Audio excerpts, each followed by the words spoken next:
Stoneman Douglas High. Deputy Scott Peterson, the SRO, the school resource officer, was on campus. He was armed. He was in uniform. Peterson took up a position outside the school. When we in law enforcement arrive at an active shooter, we go in and address the target. And that's what should have been done. Peterson was suspended today without pay. Now, that school resource officer at Douglas High has resigned. National Rifle Association CEO Wayne LaPierre spoke publicly following the Florida shootings, said while so many places are protected with armed security nationwide, we drop our kids off at school that are so-called gun-free zones that are wide open targets for any crazy madman bent on evil. He told a conservative conference, we must immediately harden our schools. Arming some teachers? What about that proposal? Preposterous and ludicrous. Teachers do not want to be armed. Anna Fusco, the head of the teachers union in Florida's Broward County, says that's why we have police officers. They are trained of years of how to take a gun, hold a gun, shoot a gun. We go through educational training on how to write a lesson plan, how to speak with children, how to deal with their social emotional needs. Today in Coral Springs, Florida, a service for Aaron Feist, the football coach in Portland, Florida, at Marjorie Stoneman Douglas High. We're all Douglas. We're all Eagles today. And we honor the life of Coach Aaron Feist. He shielded students during that attack.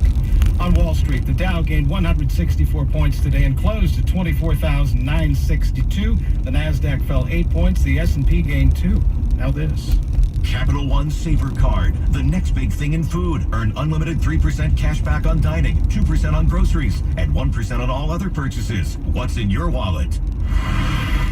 A man with explosives triggers a lockdown at a local naval base. I'll tell you what we know coming up after Cairo Radio, real-time traffic. And watching delays on northbound 15th Avenue getting across the Ballard Bridge. This is where a disabled vehicle has been sitting in the right lane for some time. That's kind of actually giving you kind of a hard start getting into Ballard. Also watching what's happening for drivers northbound 5 closer towards State Route 104. A collision on the shoulder. This is not doing us favors. Further backups continue as drivers try and whittle their way in towards the Everett area, northbound I-5 from 526 up towards US 2. The east side, south 405. Los continues Bellevue into Coal Creek and Tacoma. You're still lined up from Fife all the way down through the Puyallup River Bridge and continuing towards 16. This check on traffic comes from the Special Olympics Washington and Special Olympics Washington's Dream House raffle. This is your chance to win a Puget Sound area dream home or $4 million cash, which would be about what it would take to buy a home. Early bird drawings February 23rd. Sign up at PugetSoundRaffle.com. Cairo Radio, real-time traffic. I'm Adam Perky. Cairo Radio News, 97.3 FM. The bomb squad is still searching an SUV for explosives at Naval Base Kitsap after a man with an IED showed up at the Trident Gate this morning. Most of the base has reopened, but Kitsap Deputy Scott Wilson says the nearby neighborhood is still under quarantine. The requirement to shelter in place or evacuate is still there. We don't anticipate that this is going to last much longer, but until we get the okay clear from explosive ordnance disposal team that is investigating this, we have to follow the protocol. The man with the IED strapped to his chest has been arrested. He won thousands of dollars at the casino, then was shot and robbed as he left. Police say it happened just outside the Village Inn in Marysville Tuesday. One of the suspects was a friend of the victim, so he knew about the big payday. The victim was shot in the head and is not expected to survive. Both of the suspects have been arrested and booked into jail. A 16-year-old boy was rescued after armed intruders came into his home in Des Moines yesterday, but his dog, Rex, was not so lucky. While the teen hid in a closet, his German Shepherd ran to confront the strangers, and Rex was shot 3 times in what the boy's aunt calls a beautiful act of unconditional love. After he was shot, he was wimping and crying and went to Javi's bed to find comfort. He wanted to just rest on his master's bed, and it's so emotional just to know how much love he has for him and how much he was willing to do to protect him. Rex is still in critical condition today and in need of surgery to survive. The family set up a GoFundMe page to raise $10,000 for his treatment, but they've already surpassed that goal. A look at your forecast now.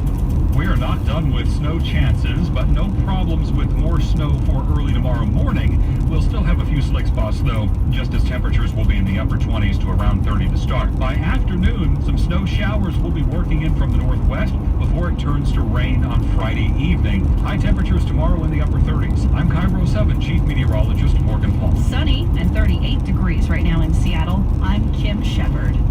On demand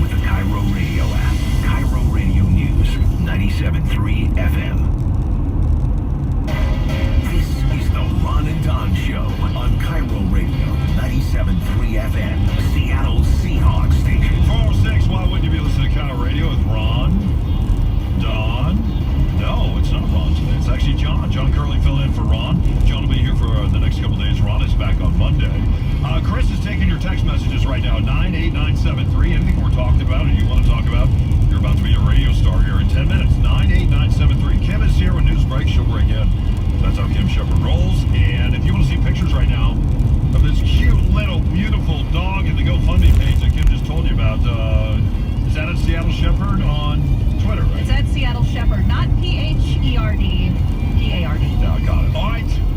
Rachel Bell at the bottom. We'll find out what's ringing her bell. It's kind of interesting to me. Wired Magazine has an article out. It says, the art of immersion, why do we tell stories as human beings? It says anthropologists tell us that storytelling is central to human existence. That it involves a symbolic exchange between teller and listener, an exchange that we learn to negotiate. And that stories are recognizable patterns. And in those patterns, we find meaning and we find those human connections. They also say, as far as the human brain goes, that it's been hardwired to tell stories and that storytelling is necessary for human survival. Now, this is kind of interesting. If you ever walk around our newsroom and you hear lots of laughter, which we have a lot of laughter in our newsroom, it usually means there's some storytelling going on. Now, Tom Taney from your show, a great storyteller. And the great thing about Tom, if you've ever seen him at a party... I don't think he is. Oh, you don't? Yeah. Let me think. If you ever see him at a party, or you ever see him in our newsroom, or you're ever just having a cup of coffee with him, when he commits to a story, he commits to it. Rachel Bell, very much that way. But I have to say this. Ron is interesting, because he'll talk to you off the air, but then when he gets on the air and he's performing, then he'll really commit to the story. The way that he tells a story on the air, though, when he commits to it, is not the way he tells it off the air, because off the air he'll tell you it's just too much energy. Oh, okay. You, on the other hand, Curly, I will see you out in the newsroom, and the same way that you will tell a story off the air is the same way that you commit to it on the air. Yes. Where did you learn to tell the stories you tell? And you tell them with a lot of detail. Yeah. Did you learn those from your dad? Did you learn them from your family? There was no greater gift than the sound of my father's laughter. He died in September. Anyway, and as a kid, we'd sit around the table and tell stories, trying to get my dad to laugh. My father had a rule, which was get in and get out. If you have a story, get in and get out. Tell as many details as you can on the story, but we're only going to give you about 2 minutes to tell the story. And he would literally, as soon as you're like halfway into the story, he'd say, "Are you done? Are you done? Are you done?" You're like, "Well, I still have some more stuff to say." "You're done." And then we basically just turn the floor over to my brother or my sister. This was an intense sort of training program that he did not necessarily develop on his own or really have any sort of conscious thought about it. But it was just like, tell us a story, entertain. We were all like three little monkeys for him. So and if you could get him to laugh while telling the story, that was the greatest gift of all. So, I absolutely adore telling stories. I have a friend of mine who's a priest, and he said, "Hey, I'm having trouble with my homilies. What do you think I should do?" And I said, there was an interesting study that was done, and when somebody starts with these words, "once upon a time," they've done a test of people's brain patterns, and it actually lowers the person's cortisol, it lowers their blood pressure, it slows their breathing as you say, "once upon a time," because it starts you into the sort of passive story receiving mode. And I said to my priest, I said, "Why don't you start your homilies with, something interesting happened to me yesterday?" You'll see people lean in on the pew. And it's true. Yeah. But people start a story. A friend of mine is single, and he's always like, whenever he goes out on a date, the first question he says to the person sitting across from the beautiful woman, he'll say, "Tell me a story." And she says, "What do you mean? What do you mean a story?" "Just tell me a story, any story. I'll give you the beginning. Ready? I woke up this morning and..." "Tell me a story." Yeah. And he always uses that as whether or not he's able to continue to date that person. Can they tell a story? No. Yeah. It's kind of interesting. My grandfather had in the same way that I see you tearing up about your dad. Yeah. My grandfather passed away when I was 23. I'm 50 now. But the stories he used to tell. Oh, yeah. And the stories that I have about him and the impact that he had on my life. It's just not my life, but my brother's life, everyone in my family. I think of my cousins. And I think of my grandmother who passed away at the age of 94. I got to lay in bed with her for 8 days before she passed away. She apologized that she couldn't get up and make me a liverwurst and pickle sandwich because she said she was really in a pickle herself as she lay dying in bed. But I got to have these super incredible conversations with her. I got to read through my grandfather.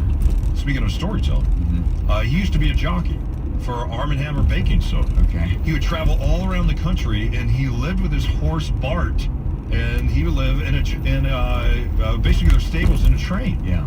traveled all over the country. He went to a place, Waukegan, Illinois. He fell in love with a beautiful woman by the name of Sweet Caroline. Okay. He started writing her these letters, and he never knew the letters existed until she was passing away. She told us about a drawer. We went to the drawer. We opened up the drawer, and my grandfather had been dead at this point for a decade and a half.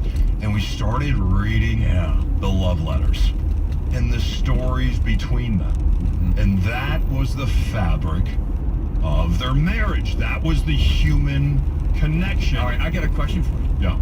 Same thing happened to my dad. All these letters left from a girlfriend that he had before meeting my mom. Did you feel bad reading those letters? Like, the letter was written intentionally and deeply personal stuff to her, right? So it's a back and forth. And now here you are, a third party coming into a conversation that you were not supposed to be a part of. No, because my grandmother was still alive. Okay. And I read those when I was laying next to her, and she invited us to go into this drawer to discover the letters. I see. To read the letters and to read some of the letters to her, because she wanted to hear the letters again. I see.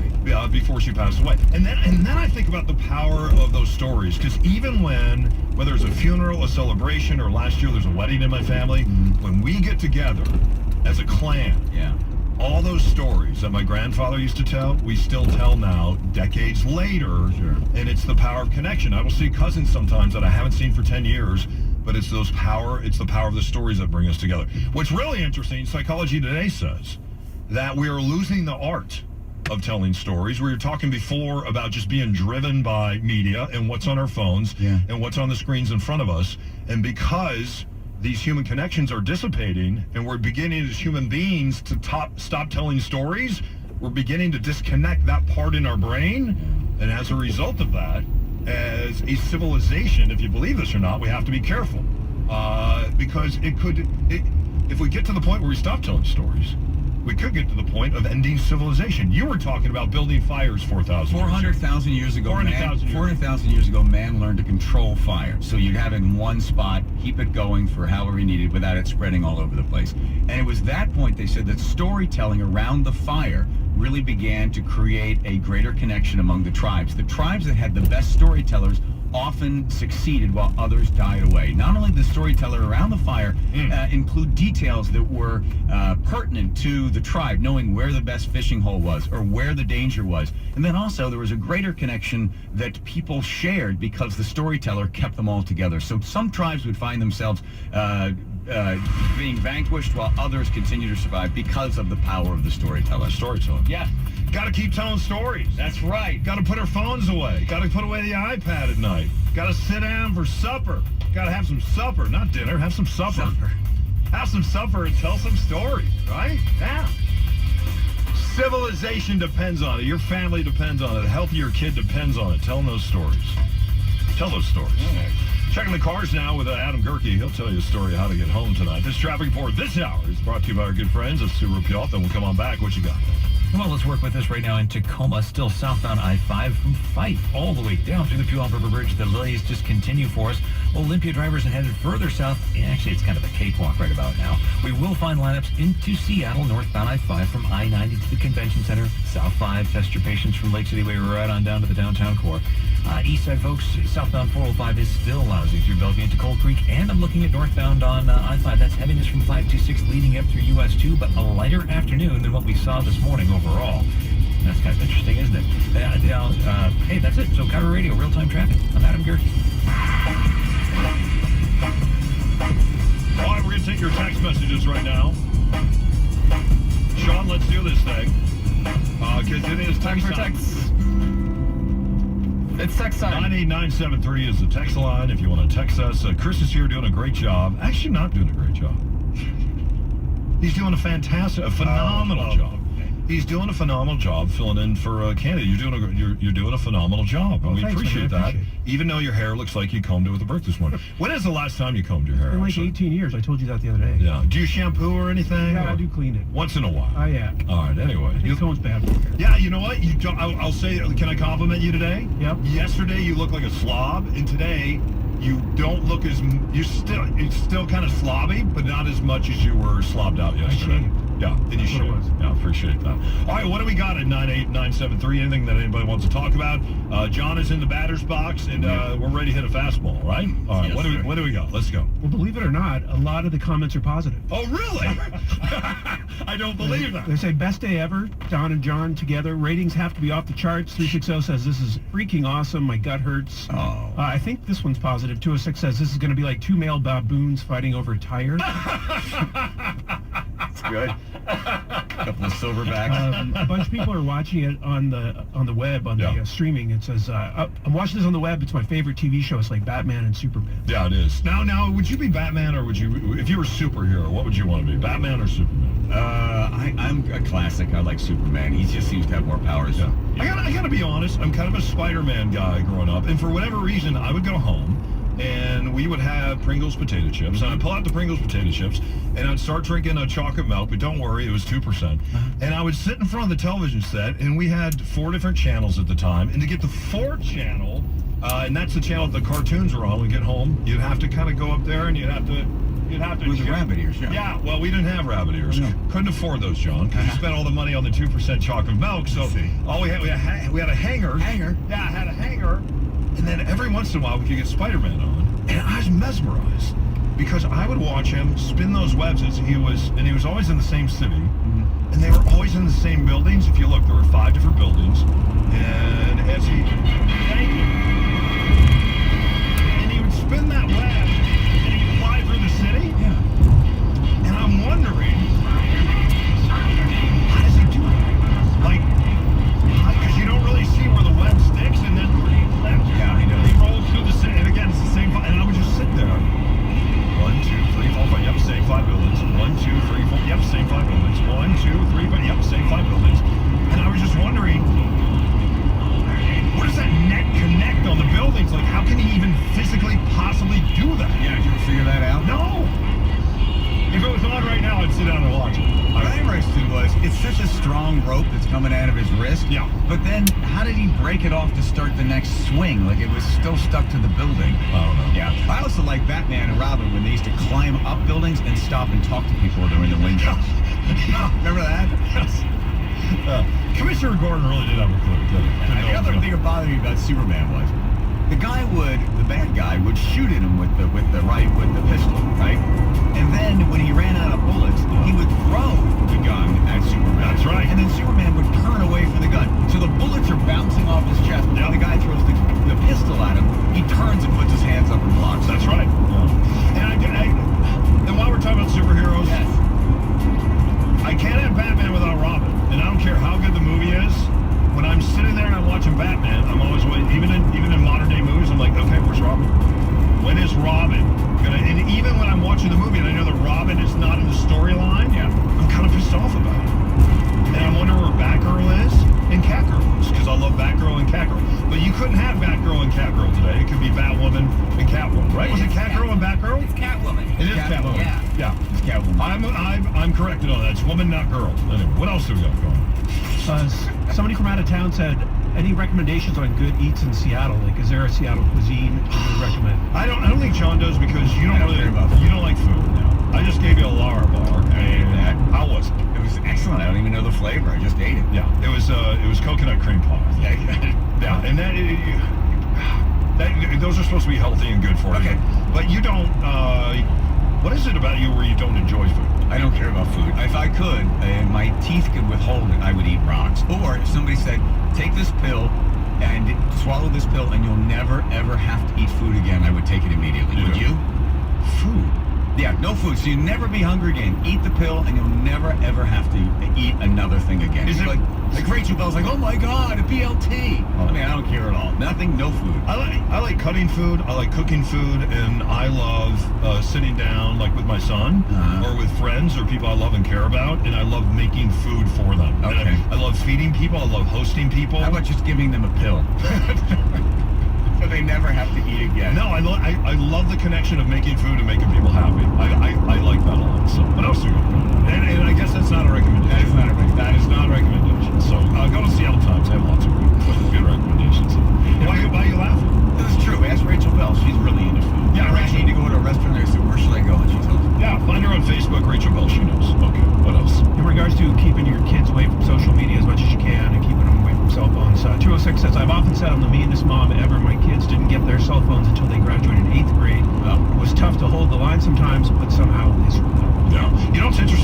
it's the stories that we tell ourselves. And a lot of times I think we give a child a phone because we say, well, the reason I'm giving them a phone is because I want them to be safe. And you know what? We were all safe growing up. Your child is going to be safe. And that's BS. And you have to understand that your child has been built to rumble. Dr. Brene Brown says that your child was built for the struggle and that you have to let your child struggle. Let them know they're worthy. Let them know you love them. Let them know you accept them. But let them struggle and cut the tether. You don't need to be tethered to your kid their whole damn life. Because when they get older and you're not around and you're dead and in the box, guess what? That tether's going to be gone. And then they're in a lot of trouble because they never struggled. What else? Tied with that, with just life and how you raise your kids, 360 says, is living your life like you have your high beams on a way of saying screw everyone else? No, I don't think so. Ursula had written something very beautiful about her brother that she shared with me. And I was reading it, and it talked about the fact that sometimes in life, we never turn our lights on, or we have the low beams on, and we're not looking down the road, and we're not really enjoying everything that's in front of us. Because a lot of times what's in front of us is we're just trying to get through the day.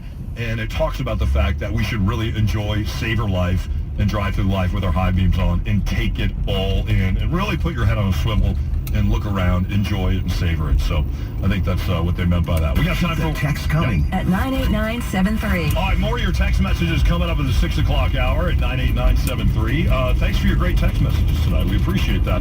We're the haters, man. Haters gonna hate. I actually wasn't even editing. There's only been a couple. Really? Yeah. Huh. And it's mostly John's family. And Tom, we got a couple from Tom. We got a couple from Tom today. Couple from Tom.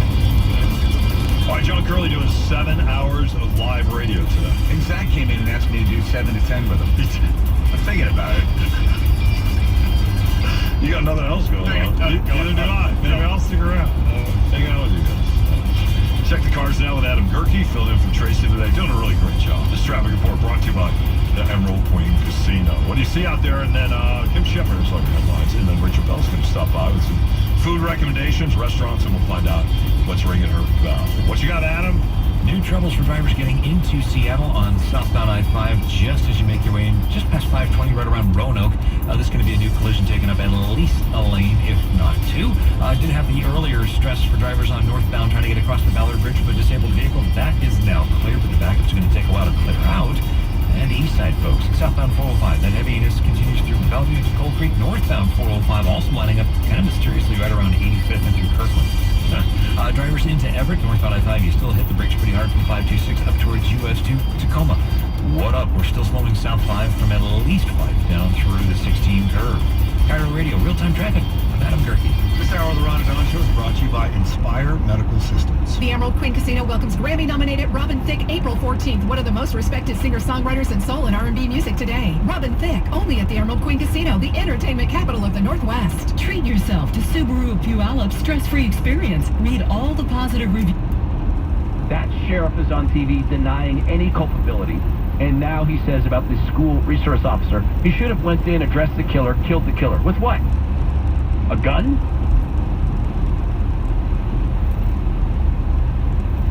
From the beginning of this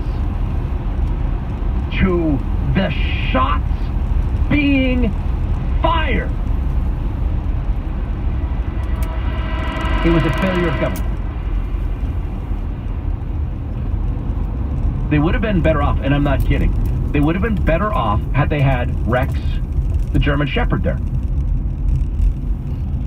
Did you hear that segment we did? The local boy was home, 16 years old, home alone. People broke into the house. He went and hid his German Shepherd named Rex. The dog kept barking. They were able to break in. They trashed the whole bottom floor, the lower floor, and Rex ran downstairs, attacked the guys. Javi was listening to, the big battle down there. They were both screaming stuff to the dog, and you could hear them beat him up. And I think one of them was saying, "The dog bit me, help me." Dog was shot 4 times. Dog is going to be okay. He saved the boy's life, probably. Now, I'm sure this resource officer feels horrible. He was clearly in the wrong line of work. Never should have been in that line of work. Now, the sheriff about the resource officer resigning. I think this is Fox News. Fox's Steve Rappaport. Lisa. Yeah. The sheriff. Is this him? You say he calls for more gun control? Oh, Last night he was calling for more gun control. Right. So this was him last night. This guy. We do need to have some gun control reform. 18-year-olds should never have a rifle. Yeah, you know what, Sheriff? Resign. You're a failure. You're an utter failure. 39 visits, a resource officer who hid on your command, and it's time to come and get our guns? You're a failure. You're a failed cop, Sheriff. This is just unbelievable that anybody can now say this is about the gun. Every level of government failed, but we need more of it. You know what will fix a failure in government? More government. That'll fix it. This continues to unfold. This continues to unfold. It is so important for us who are Second Amendment advocates. It is so important for us to say out loud, we're not going to comply. We are not responsible for the crimes of others. We didn't commit it. We're not turning in our guns. Our guns are inanimate objects and tools used and held in reserve for in case we're ever the school resource officer. Maybe we won't hide. It's important that everybody know we will not comply. We will not pretend we were any way responsible for this. Are there things we could do gun control-wise? Sure. Absolutely. Let's talk about some of those later in the show. Because there are some things we could do. Such as not let crazy people have guns. We'll come back on the Todd Herman Show at AM 770 KTTH. I was at an event recently, and Tim Iman came and got me. He said, Todd, you got to meet this lady who's working in Olympia. You got to meet her. She's a lawmaker now. Her name is Jacqueline Maycomber. You got to meet her. So, okay, Tim, you know what? I take your word. You're a good activist. Who is this lady? I met her. I don't even have a bill to talk with her about. I just heard from a public servant, a conservative woman, a powerful woman, sort of new down in Olympia. So I wanted to hear her point of view on what's going down there. She'll join us next. Right now, we'll check traffic with Right Way Traffic. Slow drive out of Bellevue on 405 southbound from Southeast 8th Street. Heavy out towards I-90. It's been slow as well. Southbound from Lake Washington Boulevard out towards 44th. Northbound I-5 heavy from North Gateway to Highway 523. This traffic report brought to you by Muckleshoe Casino. Get ready to laugh out loud with free LOL comedy nights at Muckleshoe Casino inside Club Galaxy. Visit muckleshoecasino.com for dates and showtimes. Muckleshoe Casino, the biggest and best in the Northwest. You're listening to AM 770 KTTH. Seattle's own Michael Nedved. We have a tendency in the United States when something terrible happens, we have to do something disease. Weekdays, noon to 3. You got to do something, you got to do it immediately, you've got to make an immediate resolution, otherwise nothing will ever get done. Look, I think that should be tempered more than resisted. On AM 770 KTTH. And we should focus on doing things that could actually make a positive difference. Conservative Talk Radio. Okay, procrastinators, February 22nd it is, and the clock is now officially ticking to use your flex spending or health savings account dollars to get the all-laser LASIK procedure done with Dr. King at King LASIK. And to get $1,000 off. Yep, Dr. King will match your flex spending health savings account dollars up to $1,000 out of his own pocket, so you can get the all-laser LASIK procedure done at any one of his 3 locations. Renton, that made him world famous. Linwood, where he's hired folks and is operating up there. And the new clinic of Dr. King's down in Tacoma. The procedure, over a minute. It's pain-free. Next day, most patients have got 20/15 vision. And Dr. King is pure class in everything he does. Health savings, flex spending account matched up to $1,000. Just go register for your free eye exam at kinglasik.com, but do not further procrastinate. Do that today. Schedule your free eye exam online at kinglasik.com. According to the National Institutes of Health, a weight loss program needs 6 key components to help people lose weight and keep it off long term. Only 2020 Lifestyles has it all, starting with physician supervision.